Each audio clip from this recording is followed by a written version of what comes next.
Hello बच्चों, welcome to SV chemistry. बच्चों, आज के सेशन में हम पढ़ेंगे क्लास 11th का some basic concept of chemistry chapter का फर्स्ट टॉपिक मोल कॉन्सेप्ट, जो कि बहुत ज़्यादा इम्पोर्टेंट टॉपिक है। तो बेटा, मोल क्या होते हैं? मोल जो होता है वो एक यूनिट होती है। क्या होती है? मोल एक यूनिट होती है और ये मेजर करती है quantity of any substance of chemistry. तो क्या डेफिनेशन होगी इसकी कि unit to measure the quantity of any substance of chemistry is called moles. या फिर हम ये भी कह सकते हैं कि मोल एक यूनिट है जो रिप्रेजेंट करती है एटम, मॉलिक्यूल्स, आयंस एंड सब एटॉमिक पार्टिकल को। ओके बेटा, तो बेटा मोल का जो कैलकुलेशन होता है वो 3 टर्म में होता है। कौन से टर्म में?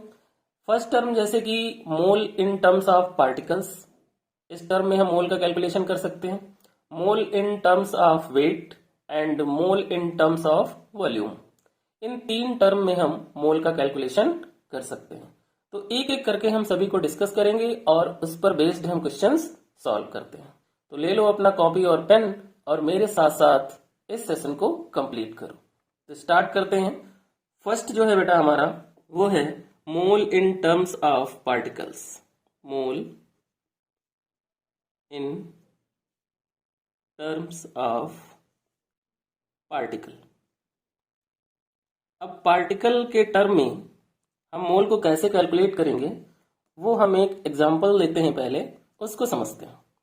सपोज करो बेटा कि हम मार्केट गए और वहां पे हमने शॉप वाले से कहा कि हमें 1 डजन बनाना चाहिए। ठीक है ना? कितना? 1 डजन बनाना। तो बेटा 1 डजन बनाना जब आप शॉप वाले से मांगोगे तो फिर वो आपको क्या देगा? 12 बनानास दे देगा। कितने दे देगा? 12 बनाना दे देगा। ठीक है ना? इतना क्लियर हुआ? जब आप शॉप वाले से 1 डजन बनाना की डिमांड करोगे तो आपको कितने देगा? 12 बनाना दे देगा। अगर हम ये कहें कि आपके पास 24 बनाना है, कितने बनाना है? 24 बनाना है, तो कितने डजन हुए? तो आप इजिली बता दोगे कि सर 2 डजन बनाना होगा। क्यों? क्योंकि 1 डजन बनाना की क्वांटिटी कितनी है? 12 है और हमने कितने बनाने लिए हैं? 24 बनाना लिए हैं और हमें फाइंड करना है कि कितने डजन हुआ, है ना? तो अगर हमें डजन फाइंड करने हैं कि कितने डजन बनाने हैं तो क्या करेंगे? जो उसकी क्वांटिटी है ना बनाना की, उसको हम किससे? 12 से डिवाइड कर देंगे तो हमें पता चल जाएगा कि हमारे पास 2 डजन बनाना है। यानी 1 डजन बनाना की जो रेफरेंस वैल्यू है बेटा वो कितनी है? 12। अब हमारे पास कितने भी बनाना हो, है ना, 50 हो, 48 हो, और अगर हमें डजन फाइंड करना है तो हम क्या करेंगे कि जो रेफरेंस वैल्यू है उस रेफरेंस वैल्यू से हम टोटल नंबर ऑफ बनानास जो हैं उनको डिवाइड कर देंगे तो हाउ मेनी डजन्स हमें मिल जाएंगे। इतना क्लियर हो गया? अब इसी को बेस बना करके हम क्या करेंगे? Mole in terms of particle calculate करेंगे। तो बेटा 1 मोल जो होता है, जो 1 मोल होता है वो इक्वल होता है किसके? एवोगैड्रो नंबर के। किसके इक्वल? एवोगैड्रो नंबर के। और एवोगैड्रो नंबर की जो वैल्यू होती है वो होती है 6.022 इंटू 10⁻23। ठीक है ना? ये वैल्यू क्या है? कांस्टेंट है ना? अब 1 मोल के लिए जो रेफरेंस वैल्यू हुई वो कितनी हुई? 6.022 इंटू 10⁻23। जैसे 1 डजन बनाना के लिए रेफरेंस वैल्यू क्या था? रेफरेंस वैल्यू क्या थी? 12 बनाना। वैसे 1 मोल के लिए जो रेफरेंस वैल्यू हुई वो क्या हुई? 6.022 इंटू 10⁻23। इतना क्लियर हो गया? यानी कि यहाँ पर जो 1 मोल की वैल्यू है, यहाँ पर जो 1 मोल की वैल्यू है वो कितनी है? 6.022 इंटू 10⁻23। ठीक है? जैसे 1 डजन बनाना में 12 बनाना थे, वैसे 1 मोल में कितनी वैल्यू है? 6.022 इंटू 10⁻23। अब जितना भी पार्टिकल्स होगा उस पार्टिकल्स को अगर हम एवोगैड्रो नंबर से डिवाइड कर देंगे तो हमें मोल्स पता चल जाएंगे। जैसे कि 24 बनाना को हमने रेफरेंस वैल्यू से डिवाइड किया था, वैसे ही यहाँ पर किसी भी सब्सटेंस के जो पार्टिकल हैं उन पार्टिकल्स को हम इस रेफरेंस वैल्यू से अगर डिवाइड कर दें तो नंबर ऑफ मोल्स हमें मिल जाएंगे। तो बेटा यहाँ पर फॉर्मूला क्या बनेगा? Number of moles equal to number of particles of substance, है ना? Number of particle. और ये किससे डिवाइड होगा? एवोगैड्रो नंबर से, क्योंकि वो क्या है, रेफरेंस वैल्यू है। ठीक है, तो इस तरह से जब हमें पार्टिकल गिवन होंगे तो उनके नंबर ऑफ मोल्स हम कैलकुलेट कर सकते हैं। क्लियर हो गया। अब नंबर ऑफ मोल्स कैलकुलेट हो गए। इन केस अगर हमें नंबर ऑफ पार्टिकल्स कैलकुलेट करने हो, क्या करना हो, नंबर ऑफ पार्टिकल्स कैलकुलेट करने हो, तो हम क्या करेंगे, मोल्स को जो है वो एवोगैड्रो वैल्यू से मल्टीप्लाई कर देंगे तो हमें नंबर ऑफ पार्टिकल्स मिल जाएंगे। तो नंबर ऑफ पार्टिकल्स के टर्म में मोल्स का कैलकुलेशन कैसे होता है ये आप सीख गए होंगे। क्लियर। अब हम करते हैं इस पर बेस्ड क्वेश्चन, और क्वेश्चन की हेल्प से हम मोल्स को कैलकुलेट करना सीखते हैं। फर्स्ट क्वेश्चन है, find number of moles 12.044 into 10 the power 23 particles. ये हमारा क्वेश्चन हो गया। हमें क्या करने हैं, यहाँ पर नंबर ऑफ मोल्स फाइंड करने हैं। तो कैसे फाइंड करेंगे, तो यहाँ पे फॉर्मूला लगाओ। नंबर ऑफ मोल्स को n से रिप्रेजेंट करते हैं। n इक्वल टू क्या होगा, number of particles, number of particle upon Avogadro number. ठीक है, कितने हमें गिवन है, 12.044, ये हमें गिवन है क्वेश्चन में। इसको हम डिवाइड करेंगे इंटू 10 द पावर 23।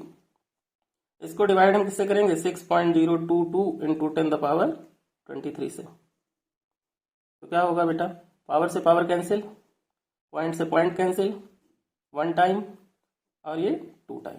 तो यहाँ पर जो नंबर ऑफ मोल्स आएंगे बेटा कितने आएंगे, 2। क्वेश्चन क्लियर हो गया आपको। अब हम करते हैं बेटा इसका नेक्स्ट क्वेश्चन, है ना। नेक्स्ट क्वेश्चन क्या है कि इन 1 मोल oxygen atom find oxygen atom. यानी कि 1 मोल हमारे पास क्या है, ऑक्सीजन एटम है, और उसमें कितने ऑक्सीजन एटम होंगे ये हमें फाइंड करना है। तो बेटा जो 1 मोल होता है वो किसके इक्वल होता है, एवोगैड्रो नंबर के। तो 1 मोल ऑक्सीजन एटम जो है वो किसके इक्वल हो जाएगा, 1। ठीक है ना, क्लियर। 1 मोल ऑक्सीजन एटम के लिए हमें ऑक्सीजन एटम फाइंड करने हैं। तो 1 मोल की वैल्यू कितनी होती है, 6.022 इंटू 10 द पावर 23। तो फिर 1 मोल ऑक्सीजन एटम को हम क्या करेंगे, 6.022 इंटू 10 द पावर 23 से मल्टीप्लाई कर देंगे तो हमें 1 मोल ऑक्सीजन एटम में कितने ऑक्सीजन एटम है ये पता चल जाएगा। क्वेश्चन क्लियर हो गया। नेक्स्ट क्वेश्चन है, find number of atoms, find number of atoms in 2 moles, in 2 moles of Cl2 molecules। ये हमारा क्वेश्चन है। हमें क्या करना है, नंबर ऑफ एटम्स फाइंड करने हैं, वो भी किसमें, 2 मोल्स ऑफ Cl2 मॉलिक्यूल्स में। तो कैसे फाइंड करेंगे बेटा, हम सबसे पहले ये समझते हैं। तो बेटा 2 मोल्स Cl2 मॉलिक्यूल का मतलब क्या हुआ, है ना। 2 मोल्स Cl2 मॉलिक्यूल्स का मतलब क्या हुआ वो समझते हैं हम पहले। तो 2 मोल्स Cl2 मॉलिक्यूल्स का मीनिंग हुआ 2 NaCl2 मॉलिक्यूल्स। यही तो हुआ, 2 NaCl2 मॉलिक्यूल्स। कैसे, अभी 1 मोल ऑक्सीजन एटम में क्या किया था हमने, 1 को एवोगैड्रो नंबर से मल्टीप्लाई किया था। तो फिर 2 मोल Cl2 मॉलिक्यूल्स में हम 2 को क्या करेंगे, एवोगैड्रो से मल्टीप्लाई करेंगे। तो 2 मोल्स Cl2 मॉलिक्यूल का मीनिंग हुआ 2 NaCl2 मॉलिक्यूल्स। अब बेटा यहाँ पर देखो कि 1 Cl2 मॉलिक्यूल अगर हम बात करें, 1 Cl2 मॉलिक्यूल्स की हम बात करें यहाँ पर, तो उसमें कितने एटम हैं, 2 Cl एटम है ना। कितने एटम है, 2 Cl एटम। 1 मोल में कितने, 2 Cl एटम। लेकिन यहाँ 2 मोल्स की बात कर रहा है, तो फिर क्या होगा, 2 इंटू Na, कितने में पूछ रहा है ना, Cl2 molecules, Cl2 molecules equal to क्या हो जाएगा, 2 इंटू एवोगैड्रो नंबर तो रहेगा ही। 1 Cl2 में कितने एटम हैं Cl के, 2। तो 2 मोल्स ऑफ Cl2 मॉलिक्यूल्स में कितने एटम हो जाएंगे, 2 2 ज़ा 4। तो यहाँ जो वैल्यू बनेगी वो क्या बनेगी, 2 इंटू 6.022 इंटू 10⁻23, और ये हो जाएगा हमारा 2 से मल्टीप्लाई, और जो हमें एटम मिलेंगे वो होंगे बेटा 4 into 6.022 into 10⁻23 atom. Question clear हुआ? क्या कहा था हमने? क्वेश्चन क्या कह रहा था कि find number of atoms in 2 moles of Cl2 molecules, यानी 2 मोल Cl2 मॉलिक्यूल्स में हमें एटम फाइंड करने हैं। तो हमने क्या किया कि 2 मोल्स ऑफ Cl2 मॉलिक्यूल का मीन हुआ कि 2 into Avogadro number Cl2 molecules हो गए। तो 1 Cl2 मॉलिक्यूल्स में क्लोरीन के कितने एटम हैं? 2 एटम हैं। तो फिर 2 Cl2 मॉलिक्यूल्स में क्लोरीन के कितने एटम होंगे? 4, और उन 4 को हम क्या करेंगे, एवोगैड्रो नंबर से मल्टीप्लाई कर देंगे, तो हमें 2 मोल्स ऑफ Cl2 मॉलिक्यूल्स में कितने एटम हैं ये पता चल जाएगा। ओके बेटा,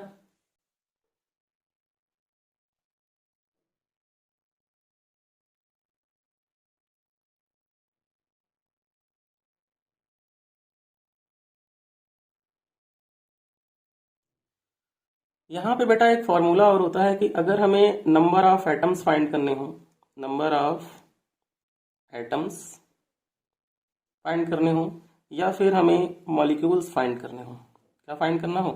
मॉलिक्यूल्स। तो यहाँ पर हम मोल्स को एवोगैड्रो नंबर से मल्टीप्लाई कर सकते हैं। ठीक है, कंडीशन डिफरेंट होगी, है ना, यानी कि नंबर ऑफ एटम्स अगर निकालने हैं तो भी वो क्या होता है, मोल्स इंटू एवोगैड्रो नंबर। अभी देखो इस क्वेश्चन में हमने सॉल्व किया, 2 मोल्स था, है ना, 2 मोल्स Cl2 मॉलिक्यूल्स था, तो हमने पहले क्या किया, एटम फाइंड कर लिया, एटम फाइंड करने के बाद एवोगैड्रो नंबर से मल्टीप्लाई कर दिया। वैसे ही मॉलिक्यूल्स अगर फाइंड करने हो किसी पर्टिकुलर क्वेश्चन में तो क्या करेंगे, नंबर ऑफ मोल्स को हम एवोगैड्रो नंबर से मल्टीप्लाई कर देंगे। क्लियर हो गया? सो बेटा पार्टिकल्स के टर्म्स में मोल्स को कैसे कैलकुलेट करना है ये हमने सीख लिया, और एटम कैसे कैलकुलेट करते हैं वो भी हमने सीख लिया। अब जो सेकंड टर्म है इसका, मोल इन टर्म्स ऑफ वेट या फिर मास, यानी वेट या फिर मास के टर्म में हमें क्या करना है, मोल्स को कैलकुलेट करना है। तो यहां भी हम एक एग्जांपल लेते हैं बेटा कि सपोज हमें क्या करना है कि 1 kg साल्ट लेना है। क्या लेना है? 1 kg साल्ट। तो 1 kg साल्ट में कितना मिलेगा साल्ट? हमें 1000 ग्राम मिलेगा। ये 1000 जो है ये क्या हुआ, kg साल्ट की रेफरेंस वैल्यू हो गई। अब अगर हम ये कहें बेटा कि 2000 ग्राम में, 2000 ग्राम साल्ट में कितने केजी साल्ट होगा, आप बहुत ही इजिली फाइंड कर लोगे कि सर इसका केजी जो होगा वो हमें फाइंड करने के लिए क्या करना पड़ेगा, 2000 को हम इसकी रेफरेंस वैल्यू 1000 से डिवाइड कर देंगे तो आ जाएगा 2 kg, है ना। क्लियर हो गया? 2000 ग्राम में कितने केजी आ गए? 2 kg। अब इसी के बेस पे अगर हम वेट के टर्म में मोल का कैलकुलेशन करना सीखें तो क्या होगा, यहां पर बेटा 1 मोल की जो वैल्यू होती है वो क्या होती है, इक्वल होती है किसके, एटॉमिक मास के या फिर मोलर मास के। ठीक है ना, किसके इक्वल हुई, एटॉमिक मास या मोलर मास। एटॉमिक मास तब जब वहां पर क्या होगा, एटम होगा। मोलर मास कब यूज करेंगे, जब वहां पर क्या होगा, मॉलिक्यूल्स होंगे। ठीक है, जैसे 1 kg साल्ट की रेफरेंस वैल्यू 1000 ग्राम थी, वैसे 1 मोल के लिए रेफरेंस वैल्यू क्या हुई, मोलर मास हो गई। इतना क्लियर होगा? अब अगर हमें क्या करना है बेटा, नंबर ऑफ मोल्स फाइंड करने हैं, तो कितना भी मास हमें गिवन होगा उस गिवन मास को हम क्या करेंगे, मोलर मास से अगर डिवाइड कर देंगे तो हमें नंबर ऑफ मोल्स पता चल जाएंगे। समझ में आ गया? 1 मोल्स इक्वल किसके है, मोलर मास के हैं। तो अगर किसी सब्सटेंस का मास गिवन है और उस सब्सटेंस के हमें मोल्स फाइंड करने हैं, तो क्या करो कि जो उस सब्सटेंस का गिवन मास है उसको उस सब्सटेंस के मोलर मास से आप डिवाइड कर दो, तो नंबर ऑफ मोल्स आपको पता चल जाएंगे। समझ में आ गया? अब यहां पर बेटा हमने नंबर ऑफ मोल्स तो फाइंड कर लिए, किसके टर्म में, मास के टर्म में। बट अगर यहां हमें ग्राम एटम फाइंड करने हो, क्या फाइंड करने हो, ग्राम एटम। तो और यहां पर हम ग्राम एटम अगर फाइंड करेंगे तो ग्राम एटम के लिए जो फॉर्मूला होगा बेटा वो क्या होगा, given mass upon atomic mass होगा। क्या होगा, एटॉमिक मास। क्यों? क्योंकि ये क्या है, ग्राम एटम है ना। तो एटम के लिए क्या यूज करेंगे, एटॉमिक मास, और मॉलिक्यूल्स के लिए क्या करेंगे यूज, मोलर मास। तो नंबर ऑफ मोल्स के लिए क्या बनेगा, गिवन मास अपॉन मोलर मास, और ग्राम एटम के लिए क्या बनेगा, given mass upon atomic mass. अब यहां पर सपोज कि हमें अगर 1 मोल HCl HCl की वैल्यू बतानी हो कितनी होगी, तो HCl में हाइड्रोजन का मास कितना होता है 1 और Cl का मास कितना होता है 35.5, तो ये कितना हो जाएगा 36.5, यानी 1 मोल HCl की जो वैल्यू आई वो कितनी आई 36.5। ऐसे ही 1 मोल अगर यहाँ पर हम एसिटिक एसिड यूज करें तो 1 मोल एसिटिक एसिड की वैल्यू जो होगी वो कितनी होगी 60 ग्राम, और ये कितना है 36.5 ग्राम। ऐसे ही 1 मोल अगर हम H2SO4 लें, है ना, 1 मोल H2SO4 लें तो H2SO4 का मोलर मास कितना होता है 98, तो ये क्या बनेगा कि 1 मोल H2SO4 की वैल्यू कितनी है 98 ग्राम है। तो कॉन्सेप्ट क्लियर हो गया। अब हम क्वेश्चन करते हैं इस पे बेस्ड, जिससे आपको और अच्छे से क्लियर हो जाएगा कि मोल्स जो है वेट के टर्म में कैसे कैलकुलेट करते हैं। तो यहाँ पर क्वेश्चन है बेटा, find number of moles and molecules in 49 gram H2SO4। ठीक है, ये हमारा क्वेश्चन है। अब इस क्वेश्चन में दो चीजें हमें फाइंड करनी, क्या, एक तो हमें मोल्स फाइंड करना है और दूसरा हमें क्या करना है मॉलिक्यूल्स फाइंड करने। क्लियर हो गया। तो बेटा हम करेंगे क्या, यहाँ पर सबसे पहले हम तो मोल्स कैलकुलेट कर लें। क्या करें, सबसे पहले हम मोल्स को कैलकुलेट कर लें। तो मोल्स के लिए फॉर्मूला क्या अप्लाई करेंगे, N equal to given mass upon molar mass. Given mass कितना है बेटा क्वेश्चन में 49 ग्राम, मोलर मास कितना है H2SO4 का होता है 98 ग्राम, तो ये कितना आया 1/2 है ना। तो ये 1/2 को अगर हम सॉल्व करें तो ये कितना आ गया 0.5 मोल्स आ गए। कितने मोल्स आए 0.5 मोल्स आ गए। तो मोल्स तो हमने कैलकुलेट कर लिया, क्या करना है हमें मॉलिक्यूल्स बताने। तो यहाँ पर एक फॉर्मूला अप्लाई होता है बेटा कि नंबर ऑफ मॉलिक्यूल्स, है ना, नंबर ऑफ मॉलिक्यूल्स अगर हमें फाइंड करने हैं तो हम मोल्स को क्या करेंगे एवोगैड्रो नंबर से मल्टीप्लाई कर देंगे और हमें क्या मिल जाएंगे मॉलिक्यूल्स मिल जाएंगे। कैसे, जैसे यहाँ पर 0.5 मोल्स हमें मिले हैं, इसको हम क्या करें 6.022 इंटू 10⁻23 से मल्टीप्लाई कर दें तो जो वैल्यू आएगी वो क्या होंगे 49 ग्राम H2SO4 के मॉलिक्यूल्स हो जाएंगे। क्वेश्चन समझ में आ गया। अब हम करते हैं बेटा नेक्स्ट क्वेश्चन। नेक्स्ट क्वेश्चन हमारा क्या है, what is the mass of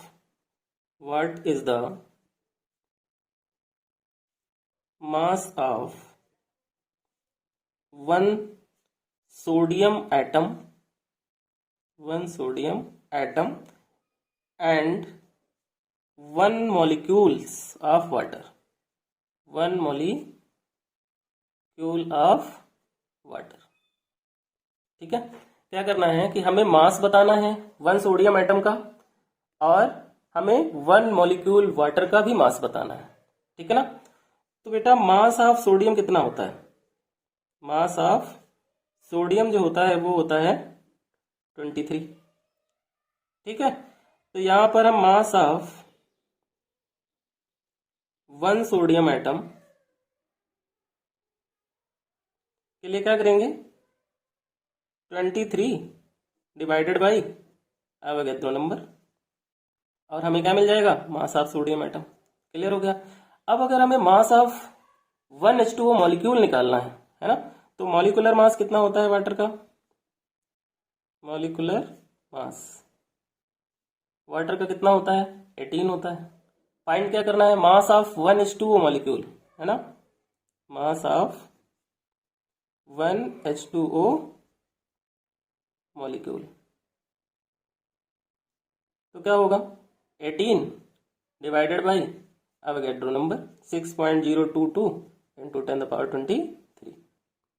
इस तरह से बेटा हम mass of 1 sodium atom and 1 molecule of water को कैलकुलेट कर सकते हैं। क्वेश्चन समझ में आ गया। अब हम करते हैं बेटा नेक्स्ट क्वेश्चन। ठीक है ना, नेक्स्ट क्वेश्चन जो है बेटा वो हमारा क्या है, calculate the number of atoms, calculate the number of atoms in 46 gram sodium. हमें क्या गिवन है 46 ग्राम सोडियम गिवन है और इसमें हमें कैलकुलेट क्या करने नंबर ऑफ एटम कैलकुलेट करने। ध्यान से समझना, तो अभी बेटा क्या बताया था हमने कि जो ग्राम एटम का फॉर्मूला होता है वो क्या होता है, given mass upon atomic mass, यही तो फॉर्मूला बताया था।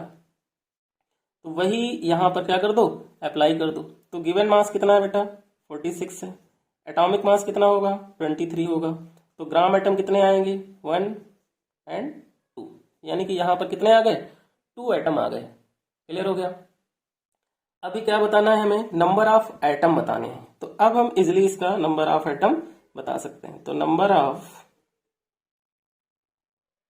एटम इक्वल टू क्या होगा, number of gram atom into Avogadro number. तो ग्राम एटम कितने हैं 2 और एवोगैड्रो नंबर कितना होता है 6.022 इंटू 10⁻23।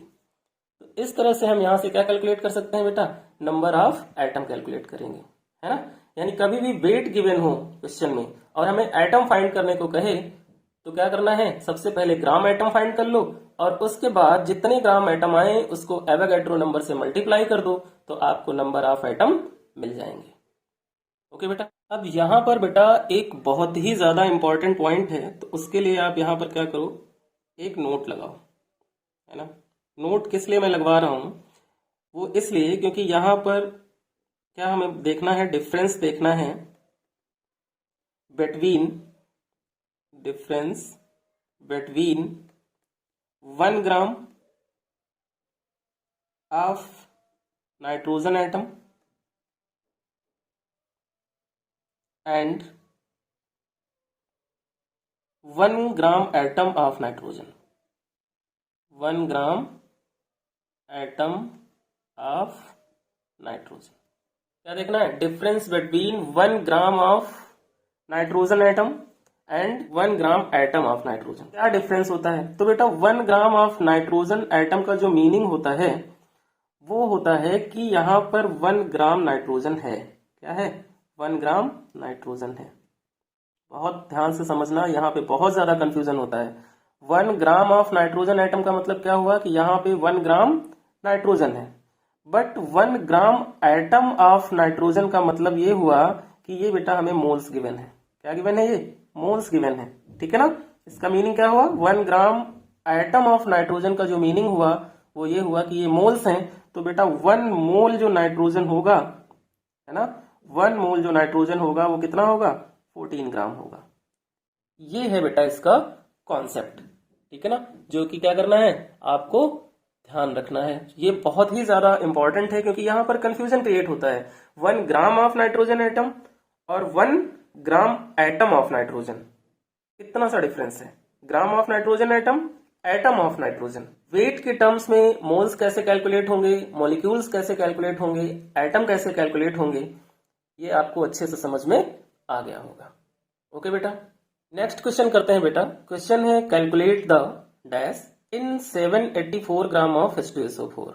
और इस डैश में हमें 4 पॉइंट हैं जिन्हें हमें फाइंड करना है। एक तो है नंबर ऑफ सल्फर एटम कितने होंगे H2SO4 में, टोटल नंबर ऑफ इलेक्ट्रॉन्स कितने होंगे, number of moles of hydrogen atom कितने होंगे और नंबर ऑफ ऑक्सीजन एटम कितने होंगे। तो बहुत ही अच्छा क्वेश्चन है और इस क्वेश्चन में हमें सभी चीजें मिल रही हैं फाइंड करने को।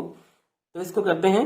सबसे पहले क्या करो बेटा कि यहाँ पर H2SO4 के आप मोल्स फाइंड कर लो। तो NH2SO4 इक्वल टू क्या होगा, गिवन मास अपॉन मोलर मास, ठीक है। तो गिवन मास कितना है इसका 784 है, तो यहाँ पर हम क्या करें 784 ले लें और इसको डिवाइड कर दें, मोलर मास H2SO4 का 98 होता है, तो ये जो वैल्यू आएगी बेटा वो 8 आ जाएगी, यानी कि यहाँ पे हमें 8 मोल्स मिल गए। अभी जब मोल्स हमें मिल गए हैं तो फिर हम नंबर ऑफ सल्फर एटम भी फाइंड कर सकते हैं, टोटल नंबर ऑफ इलेक्ट्रॉन्स भी फाइंड कर सकते हैं। कैसे, है ना। तो इसका फर्स्ट पार्ट हम पहले सॉल्व करते हैं। फर्स्ट पार्ट इसका क्या है, नंबर ऑफ सल्फर एटम हमें बताने हैं। तो यहाँ पर हमें मिला क्या बेटा 8 मोल मिले हमें किसके H2SO4 के, 8 मोल ऑफ H2SO4। और इसका मीनिंग क्या हुआ, अभी स्टार्टिंग में हम पढ़ चुके हैं कि 8 मोल्स जो है ना, 8 मोल्स जो है वो किसके इक्वल हो गए 8Na यानी एवोगैड्रो नंबर, ये हो गया एटम, ठीक। तो 8 मोल से हमें कितने सल्फर एटम मिले 8 मिल गए। क्लियर। अब इसका दूसरा पार्ट है टोटल नंबर ऑफ इलेक्ट्रॉन बताने हैं। तो हम क्या करें, पहले हम number of electron in one molecule H2SO4 find करें। In one molecule of H2SO4। तो कैसे फाइंड करेंगे इलेक्ट्रॉन? जो प्रोटॉन होते हैं वही इलेक्ट्रॉन होते हैं। हाइड्रोजन के पास कितने हैं? एक। हाइड्रोजन है कितने? 2। सल्फर के पास कितने हैं? 16 है। कितने सल्फर? 1। ऑक्सीजन के पास कितने हैं इलेक्ट्रॉन? 8 है। कितने? 4। ठीक है ना। तो ये हो गया 16 to 18 और 32, ये टोटल हो गए हमारे बेटा 50 इलेक्ट्रॉन। कितने इलेक्ट्रॉन है? 50 इलेक्ट्रॉन आ गए। यानी कि वन मॉलिक्यूल H2SO4 जो है उसमें 50 इलेक्ट्रॉन है। तो फिर हमें बताने कितने में है? 8 में बताने हैं, है ना। तो 8 मोल H2SO4 इक्वल टू कितना? 8 Na, है ना। H2SO4 मॉलिक्यूल, बहुत ही ध्यान से समझना, बहुत इजी क्वेश्चन है। सो नंबर ऑफ इलेक्ट्रॉन कितने हो जाएंगे? नंबर ऑफ इलेक्ट्रॉन, है ना, कितने हो जाएंगे? 8 Na इंटू 50, यानी कि 400 Na इलेक्ट्रॉन होंगे। आंसर मिल गया, समझ में आ गया। अब इसका थर्ड पॉइंट है, तो थर्ड पॉइंट कैसे फाइंड करेंगे वो देखते हैं हम, है ना। थर्ड पॉइंट के लिए क्या करना है हमें? थर्ड पॉइंट में फाइंड करना है हमें number of moles of H atom. तो बेटा वन मॉलिक्यूल जो H2SO4 का है, वन मॉलिक्यूल्स जो है H2SO4 का, उसमें हाइड्रोजन एटम कितने हैं? 2 है ना, 2 हाइड्रोजन एटम है। क्लियर हो गया। तो वन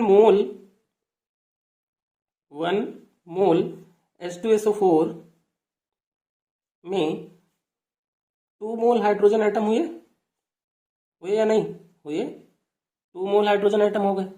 तो फिर 8 मोल H2SO4, 8 मोल H2SO4 में कितने हो जाएंगे? 8 into 2 equal to 16 mole hydrogen atom हो जाएंगे। आंसर आ गया भाई। वन मॉलिक्यूल्स में कितने हाइड्रोजन एटम थे? 2 थे। तो 1 मोल H2SO4 में कितने हुए? 2 मोल हाइड्रोजन एटम हुए। तो फिर 8 में कितने हुए? 8 इंटू 2 16। क्लियर। अब इसका फोर्थ पार्ट क्या है? नंबर ऑफ ऑक्सीजन एटम बताने हैं। तो जैसे हाइड्रोजन एटम हमने फाइंड किए वैसे ही हम ऑक्सीजन एटम भी फाइंड कर सकते हैं। तो वन मॉलिक्यूल्स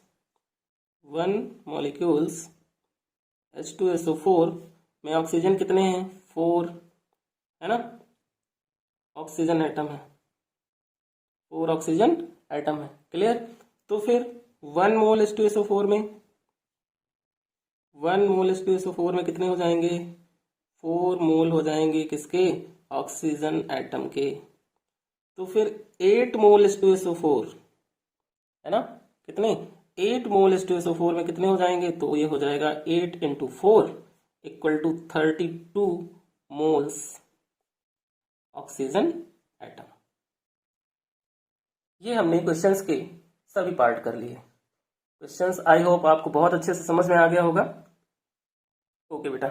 सो हमने वेट या फिर मास के टर्म में मोल्स कैसे कैलकुलेट होते हैं वो सीख लिया। थर्ड टर्म जो है बेटा इसका, वो हमारा क्या है? Mole in terms of volume. क्या है? Mole in terms of volume. तो यहां पर हेडिंग लगाओ मेरे साथ, मोल इन टर्म्स ऑफ वॉल्यूम। यहां पर एक कंडीशन ये है कि ये ओनली गैस फेज के लिए कैलकुलेट होते हैं, ओनली गैस फेज के लिए कैलकुलेट होते हैं। यहाँ की जो कंडीशन है बेटा, वो कंडीशन यहाँ पर है हमारी कि ये STP पे होता है, स्टैंडर्ड टेम्परेचर प्रेशर या फिर नॉर्मल टेम्परेचर प्रेशर, जिसे हम NTP कहते हैं, जहां पर टेम्परेचर हमारा 273 केल्विन होता है और प्रेशर हमारा जो होता है वो होता है 1 atm। अब हम इसके कॉन्सेप्ट को समझते हैं। तो बेटा 1 लीटर जो है, कितना?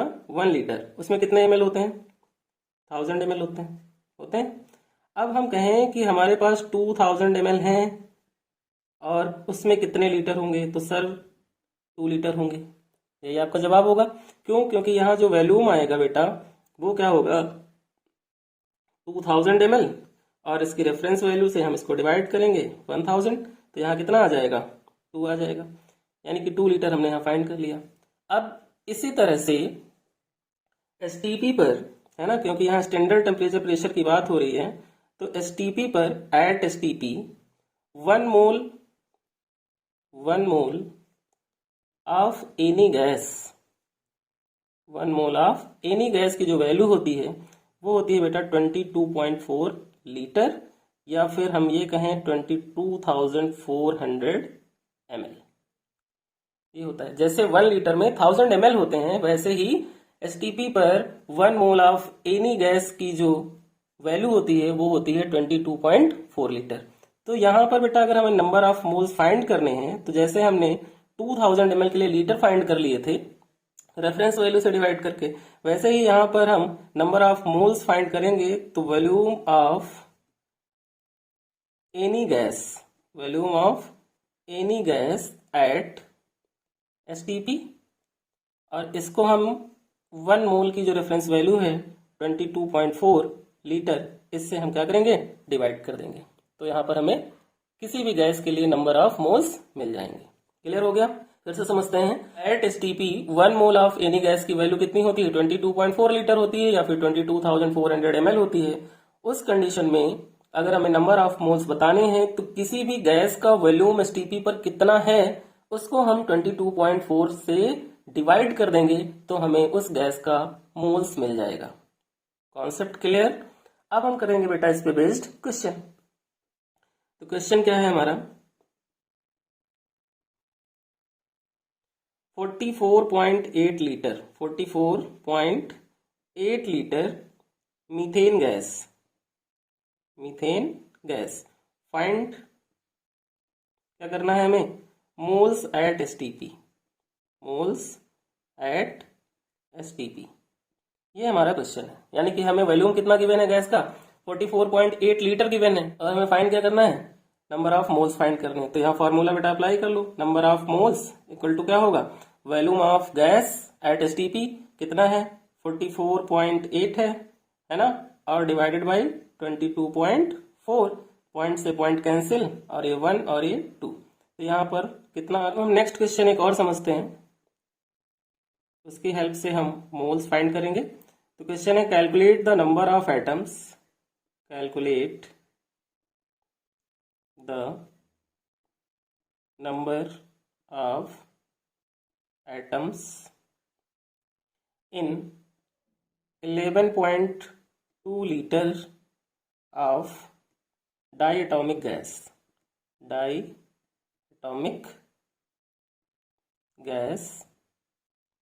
Eight STP. ठीक है, ये हमारा क्वेश्चन है। यहाँ पर हमें क्या कैलकुलेट करना है, नंबर ऑफ एटम कैलकुलेट करने हैं। तो बेटा नंबर ऑफ एटम के लिए क्या करना होगा, हमें मोल्स कैलकुलेट करने होंगे। तो यहाँ फॉर्मूला लगाएंगे, number of moles equal to volume of gas at STP, कितना है 11.2 है। अब इसको क्या करें हम 22.4 से क्या करें, डिवाइड कर दें। तो वैल्यू कितनी आ जाएगी, 1/2 है ना, वैल्यू कितनी आएगी 1/2, ये कैंसिल हो जाएगा और ये बनेगा कितना 0.5। ये इसके क्या हो गए, मोल्स हो गए। ठीक, अब जब हमने मोल्स निकाल लिया है तो हमें क्या चाहिए, अब मॉलिक्यूल्स चाहिए, क्योंकि मॉलिक्यूल्स के बिना एटम आएंगे नहीं।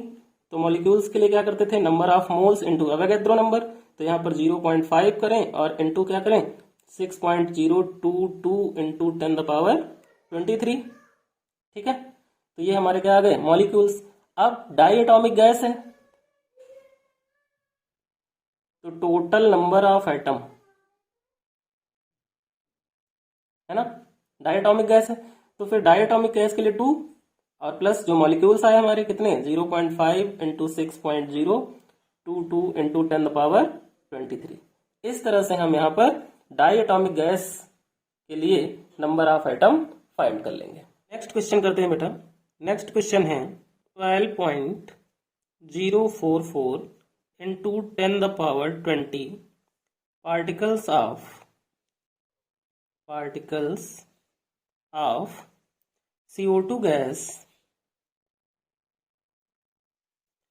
is given in a sample,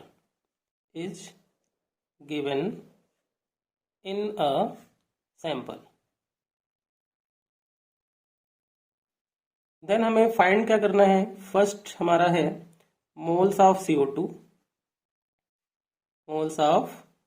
find करना है। सेकेंड हमें फाइंड करना है टोटल वेट और थर्ड जो हमें फाइंड करना है वो है volume of CO2, volume of CO2 at STP। ये 3 पॉइंट्स जो हैं ये हमें फाइंड करने हैं। कैसे फाइंड करेंगे? हमें पार्टिकल्स गिवन है एक सैंपल में, वो सैंपल किसका है? CO2 गैस का है, ठीक है ना। तो बेटा जब पार्टिकल्स गिवन होते हैं तो नंबर ऑफ मोल्स का जो फॉर्मूला होता है वो क्या होता है? Number of particles upon Avogadro number, ये फॉर्मूला लगता है। तो यहाँ पे पार्टिकल्स कितने हैं? 12.044 इंटू 10⁻20 अपॉन एवोगैड्रो नंबर कितना होता है? 6.022 इंटू 10⁻23।